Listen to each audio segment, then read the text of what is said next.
All right, great. Thank you so much, everyone, for joining us today.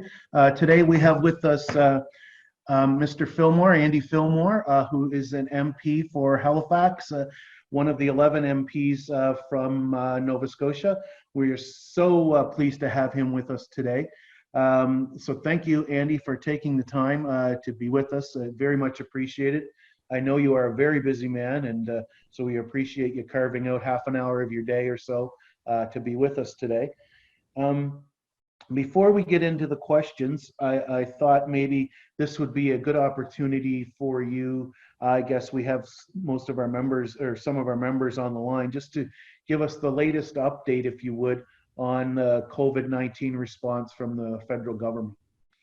Sure, and thanks to the team for having me with you this morning. And I'm just looking down the list of participants, and I see plenty of familiar and friendly names there. So nice to see everybody, and thanks for joining us for this discussion this morning. I appreciate your time, to be quite frank.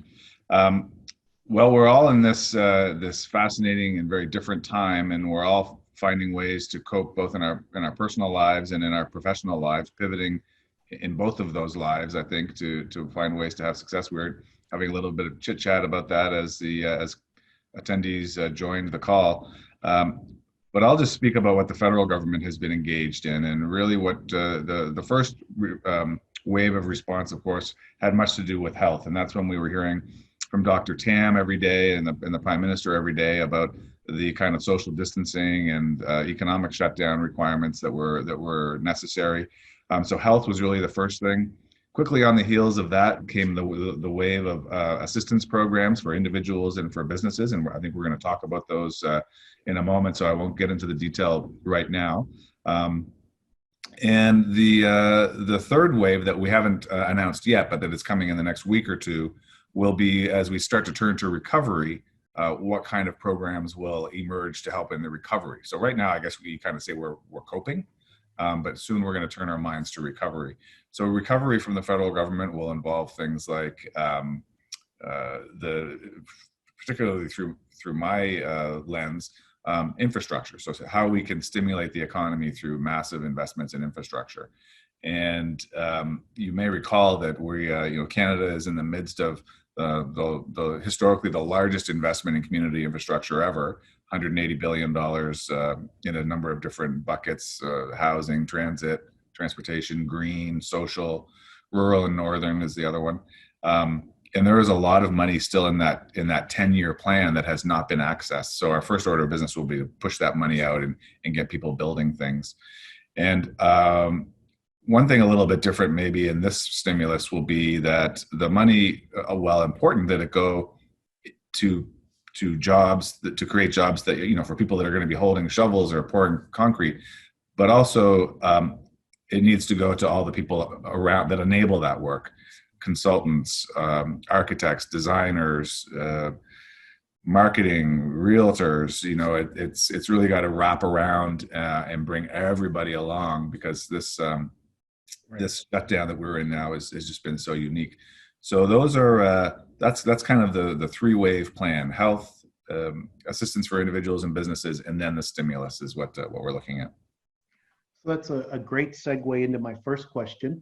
There are federal support federal support programs available for individuals who've had their incomes impacted by COVID-19. Can you talk a little bit about the programs available for individuals who are self-employed, much like realtors? Sure. I'll tell you about the programs that exist now, and then what might be coming or changing. Okay, great.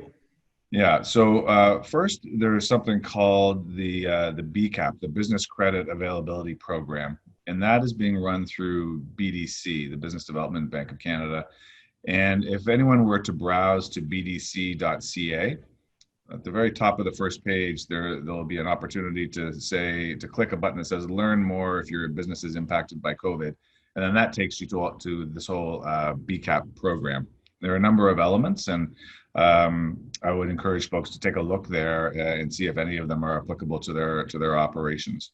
But more specifically, let's move then to the CEBA, the Canada Emergency Bank account, I think it's called. We live in the world of acronyms now. Yeah, exactly. But SEBA is the program that will make available $40,000 to a low interest loan.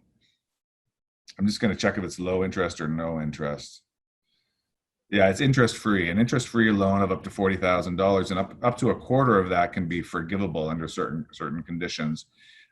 There is a payroll requirement there, so that may not be entirely applicable to individual realtors. It may be applicable to teams, but there is potentially a change coming to that. The Minister of Finance knows that folks, for example, who pay themselves through dividends or are self-employed, may not meet that minimum. That was going to be my next question. What about folks who are self-employed, who have set up incorporations and pay themselves through dividends? Is there programs available for them?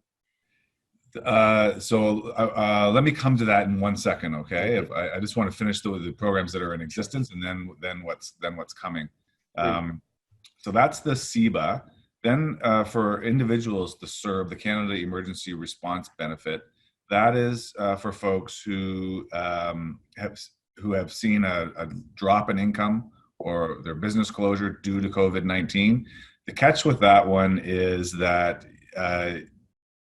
your income has to have dropped below $1,000 in a 4-week period. And these 4-week periods are very prescriptive. So my understanding of your industry is probably somewhere just below adequate, but I think it's commission based, and it's probably not unlikely that you go for 4 weeks without a commission. So I think potentially could, yes. Potentially, right? Yeah.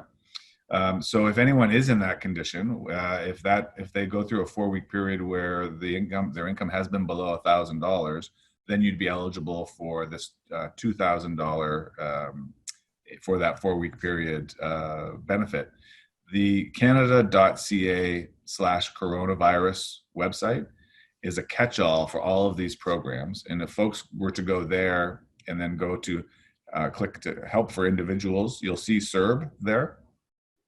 And the eligibility periods are all spelled out there. So you can look at your income dates, match it against the series of 4-week eligibility periods. They go from March 15th all the way to September 26th.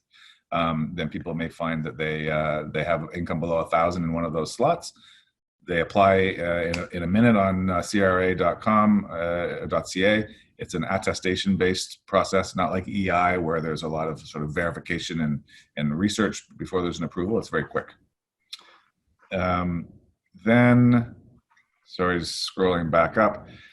Then there's the Canada Emergency Commercial Rent Assistance Program, or CECRA.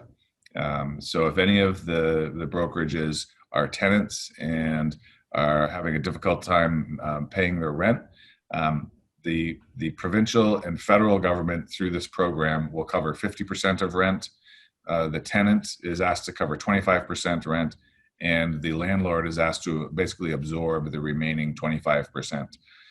There's been some difficulty on uptake by landlords on this program because they're saying that their financial obligations or debt service are such that they can't absorb 25% and still meet their payments. So what we're seeing with some success is tenants and landlords negotiating some sort of amortized repayment of that final 25% of the rent over time. Okay. And that seems to be working for a lot of people.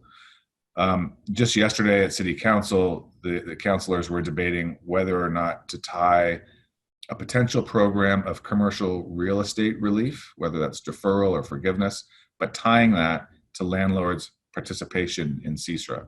And that would drive more landlords to participate in CECRA, which could be good for people. So those are the ones that exist now. Okay.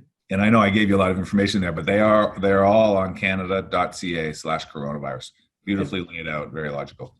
For those folks who are on the webinar, we are recording this, so we will put it up on our COVID-19 microsite. So the programs that Mr. Fillmore, Andy, outlined, this will be on the recording, so you'll be able to refer back to it and look at the programs that he described.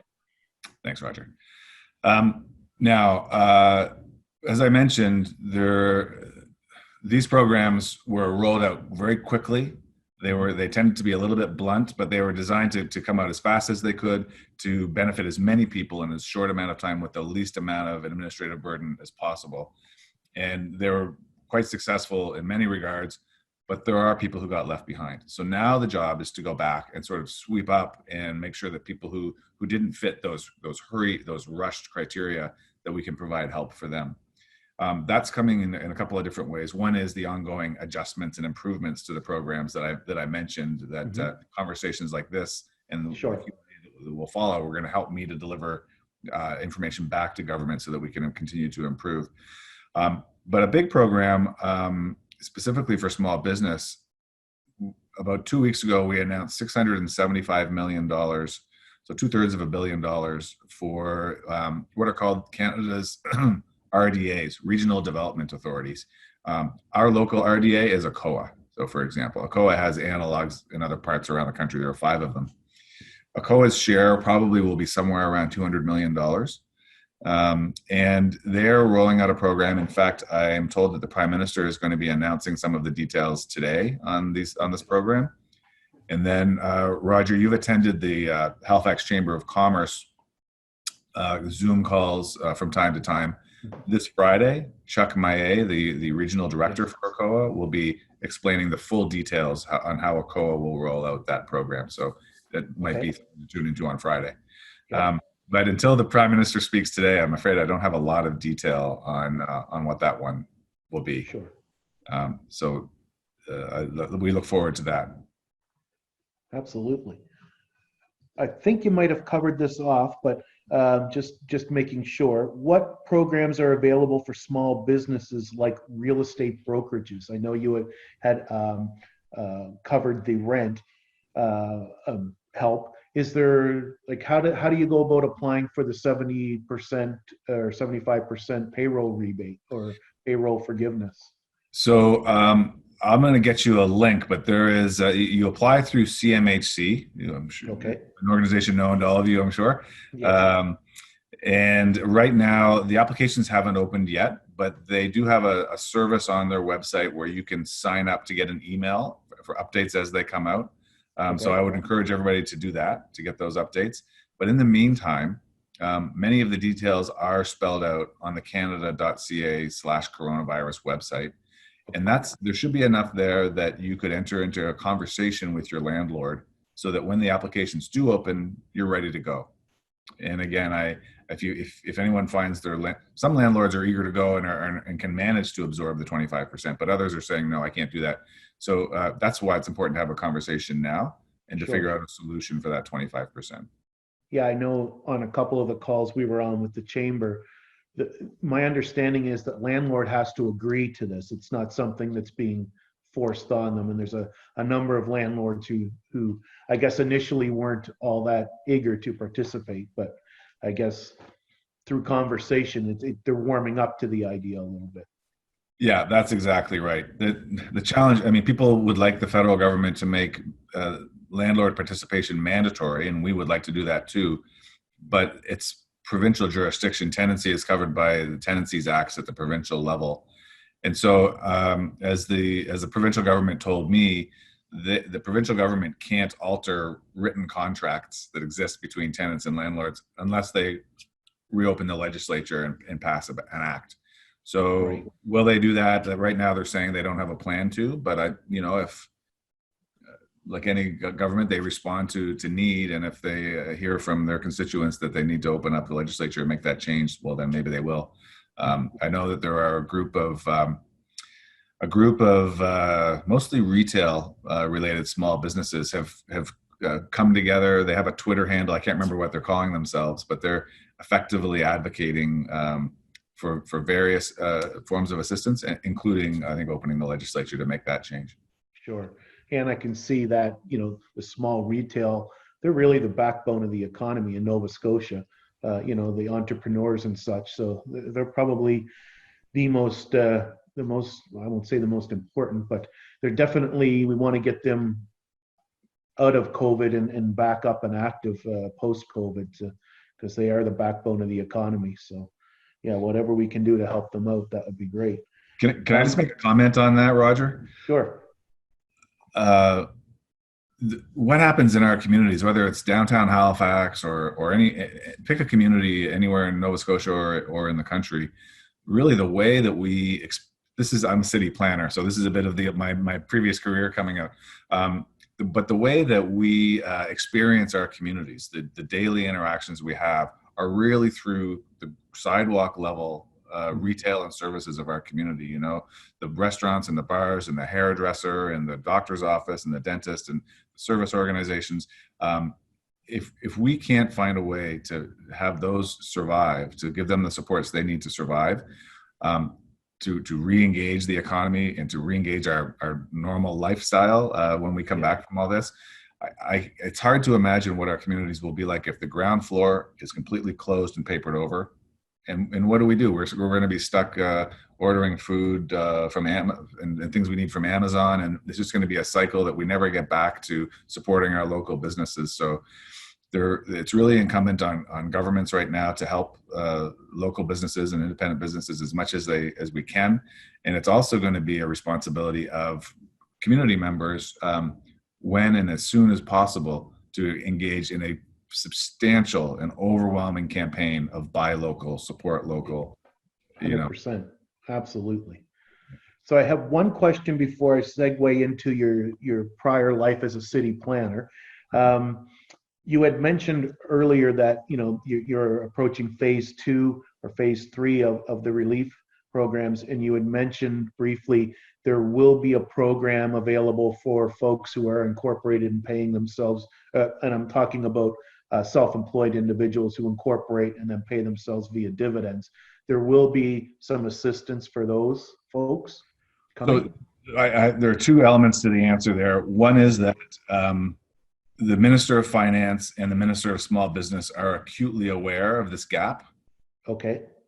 Me and other MPs and small business people who've been writing letters have highlighted this with great clarity for them. And right now we're getting told we're working on it. Stay tuned. Let's see what we can do. So I don't have more of an answer than that. But the second way is this the funding for ACOA that I mentioned. Okay. And again, the details, we're going to find out those later today and on the chamber call on Friday. Okay. I'm not sure what kind of criteria have been that ACOA will put in place there, but those are the two elements of the answer for the small business and self-employed. Okay. But again, the CERB, if someone has income below 1,000 in a 4-week period, is not that option either. Yeah, and you estimated that the ACOA have approximately 200 million. We're not going to hold you to that, but in around 200 million to I guess dole out in Atlantic Canada. That's my sense, or ballpark share of that 675. Okay. Yeah. Thank you. So, going to try and segue back into your previous life as a city planner. I know that you right now are heavily involved with the National Infrastructure and Communities Program, and in a prior life were a city planner prior to becoming an MP. So pre-COVID-19, Halifax and the Cape Breton areas were booming. And Halifax in particular was reshaping itself into a truly modern city. So can Halifax, Cape Breton, and the rest of Nova Scotia get back on track post-COVID-19, or is it going to take years to get back to where we were? Do you have a sense of that? Yeah, the fundamentals of Nova Scotia, the lifestyle, this entrepreneurial culture that has emerged in the last 4 or 5 years that is so strong and so plucky. The natural beauty of this place, a destination for people making locational choices because of the beaches and the ocean and the affordability of single family homes. Mm-hmm. Those fundamentals put us at a tremendous competitive advantage over other regions in Canada for bouncing back quickly. So I think the kind of the spirit of Halifax is just on pause right now, and it's going to come roaring back. I made mention to a city council presentation yesterday.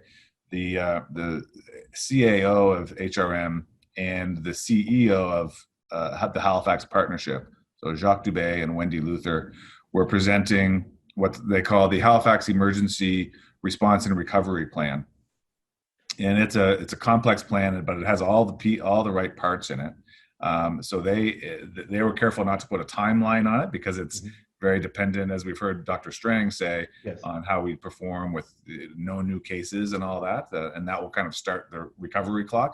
But Sure. until then, it's kind of not attached to a calendar at the moment.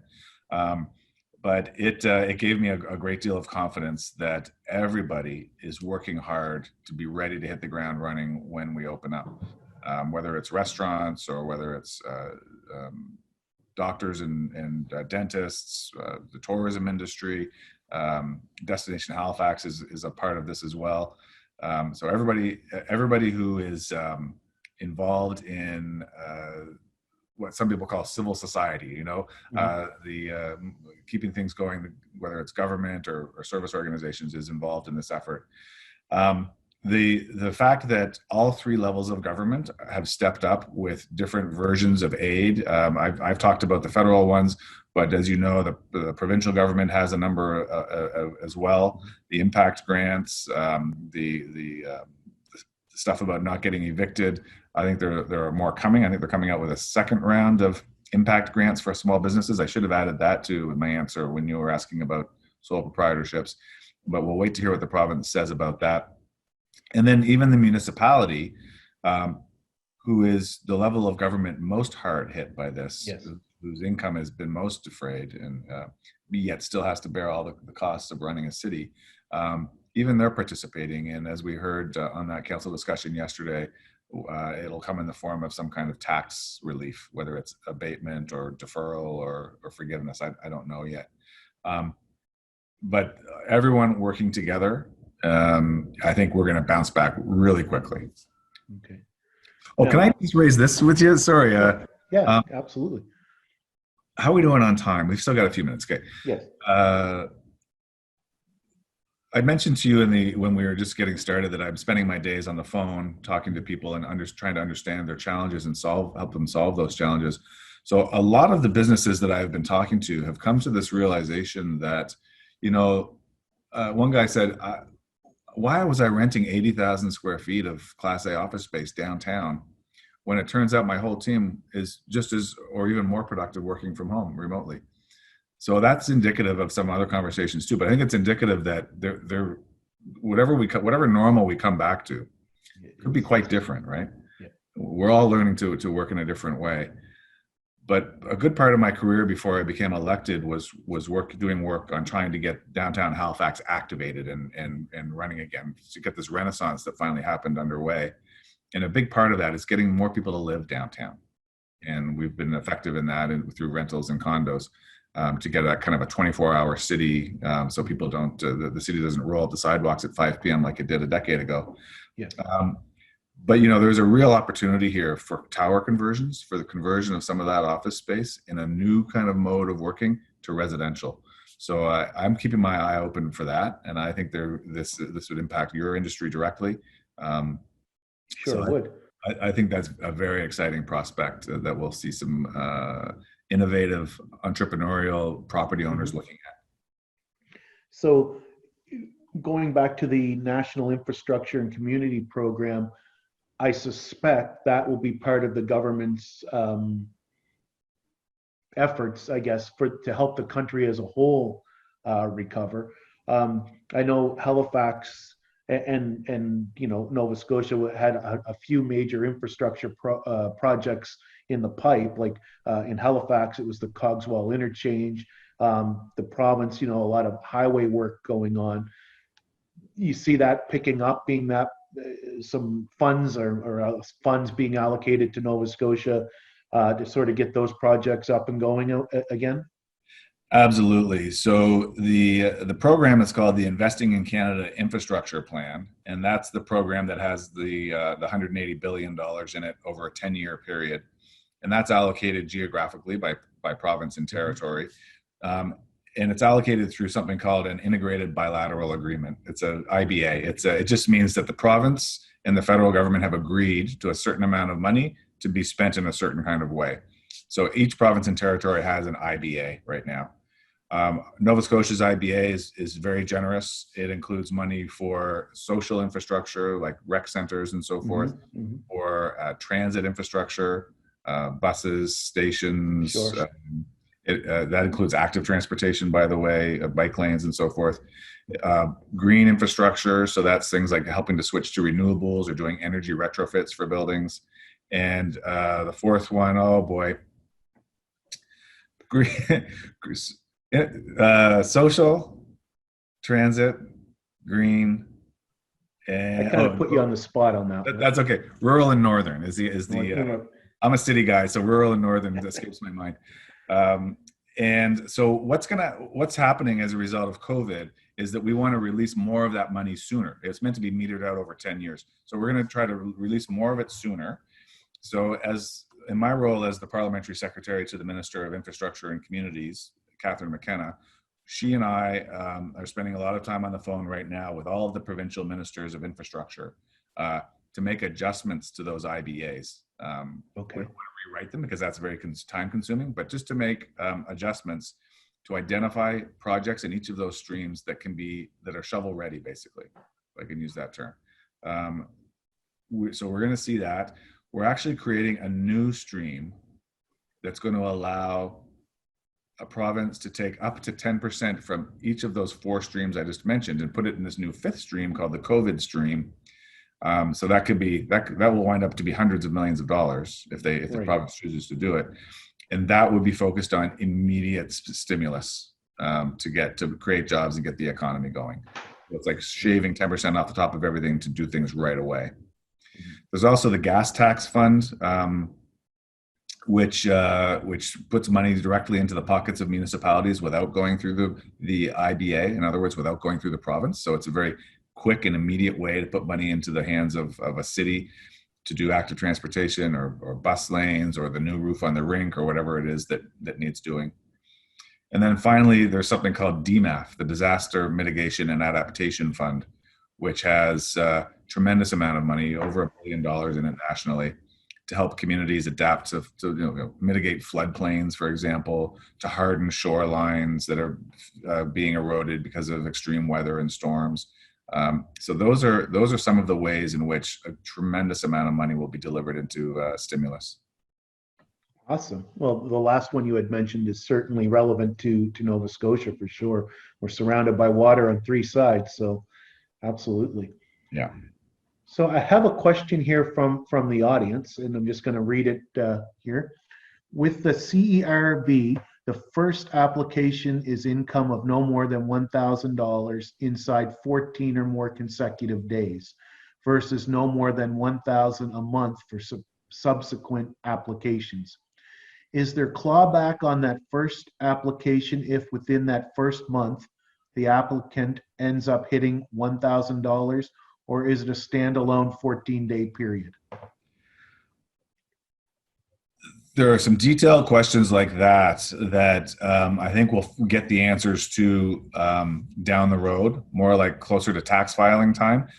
CERB is a taxable benefit, so there will be some measure of follow-up. But really what I want to say to that is these applications are attestation based. The whole point of them is to get help to people who need help. My early sense is that there's not going to be a lot of niggling about that kind of thing. The Prime Minister has made a point of saying, make sure you don't intentionally mislead on your attestation. And I know that the person who's asking that question wasn't suggesting that. They're talking about things coming after. But I think as long as you're honest in your attestation, then my sense is don't sweat it. Maybe you'll hear something at tax time, but I don't think so. It would certainly create an awful lot of work for the government to audit the thousands and thousands and thousands of applications that they're getting. So, yeah. Approaching 10 million.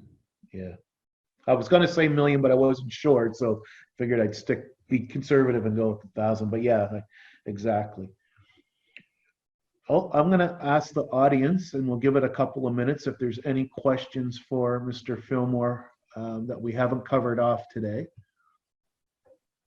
And again, I want to thank you for taking the time out of your extremely busy schedule to take time for us today. And also thank you for all the work that you and your fellow MPs are doing. And quite frankly, anyone involved in politics today, it's in my lifetime, I've never seen all parties work so cohesively together at one time, and all three levels of government work so cohesively together to try and get the Canadian population through this really unprecedented time in our lifetime, unless you happen to be fortunate enough to be more than 100 years old. So.